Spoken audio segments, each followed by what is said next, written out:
the fact that this government is now looking at strategic disinvestment and privatization.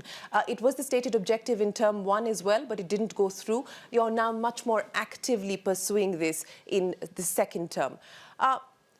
How quickly do you believe we will be able to see the government move on this? Air India, for instance, is on the block. BPCL is another company where the government has stated its objective of privatization. And will you ever consider banks to be put in that basket of privatization?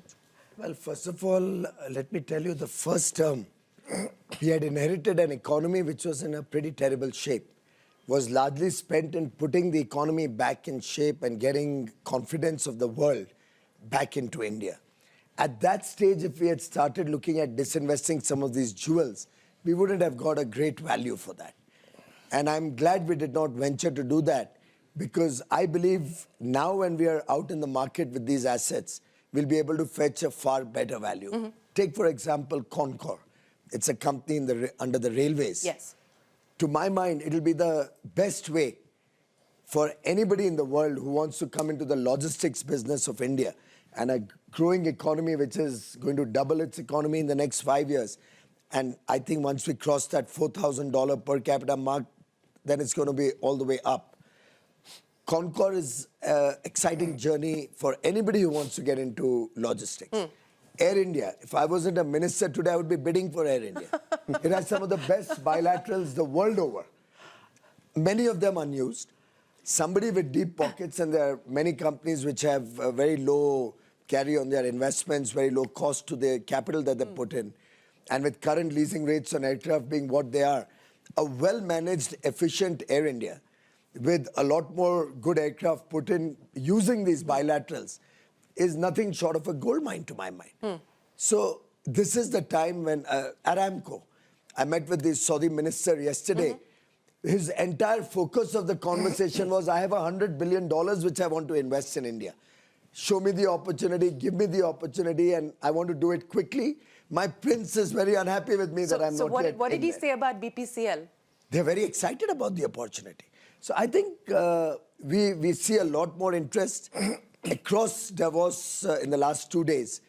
My own engagements show me that smart businessmen, and you certainly have a bunch of smart people attending Davos, very clearly can see that India is the place to be, India is the place to expand, and India is the place to invest for a better future, particularly considering that they can see that India today is a land where you have equal opportunity, you can work with integrity, you don't have to run the corridors of power, you don't need a corporate communications director sitting in Delhi anymore. And that's the India that Prime Minister Modi is trying to create. One of the things, as a youth representative, one of the 50 that are here, it seems like the youth in India haven't been given a voice, so to speak. It seems like there have been attacks and so on. For someone who's not based in India, it's impressive that you talk about it in a land of equal opportunity and so on and so forth. But as a Muslim and an Indian, I don't think I have the same amount of opportunities as other people, and I feel like I'm targeted. And other representatives have asked me to ask this question. Why aren't we taking advantage of the fact that we are a secular country and we are diverse, whereas our neighbors in the East, they don't necessarily have the same kind of opportunities that we, as our constitution, is based on? Why aren't we necessarily taking advantage of that and improving our economy, so to speak? Well, India is probably one of the most inclusive societies in the world and one of the most open societies. I mean, we are a country where the media has a huge voice. We're a country where everybody gets an opportunity to have their say.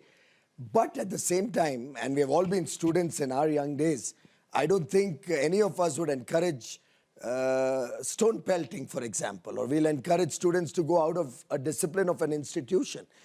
To that extent, I think, I remember that old story, it was one of the movies that I saw, where a young child gets caught for theft in his, when he was 18 or 19. He gets caught for theft. And when the cops ask him, why did you steal? He said, I blame my mother for it.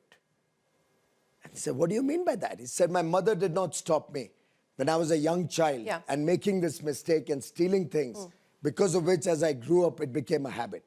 I think India is a country which welcomes all diverse viewpoints, all diverse opinions. The Muslims in India are safer than they are in any other part of the world in terms of equal opportunity. There is absolutely no discrimination in any of the programs. When we take electricity to every home, we don't ask them the color of their religion. When we take toilets to every home, we don't ask anybody what his religion or background is. When we take digital technologies, when we take bank accounts, when we take cooking gas, when we take development to every home, when we provide income support to our farmers, all programs are equal for all. But citizenship is an area that every country protects, that every country has rules of the game. Every country has citizenship laws which they have to, which are respected by the world. And after all, there are about 57 or odd Islamic countries in the world. Save and except probably one or two, every other country respects that what India is doing is for the welfare of the people of India across all religions.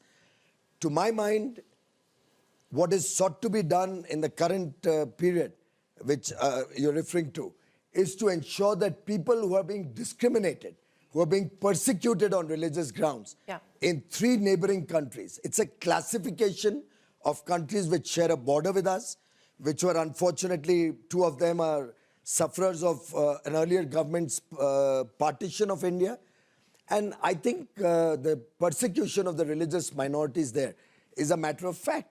The Hindus, Sikhs, the Buddhists, the Christians in Pakistan, for example, constituted 23% of the population there in 1951. It's down to 3%. Where did the rest of the 20% go? They were either killed, they ran away from there with nothing, they had to leave all their possessions, or they were converted. Now, India has a duty to protect people who are sufferers of religious persecution, particularly considering that all these 3 countries are declared Islamic countries. And obviously, the majority community is not being discriminated on religious grounds there.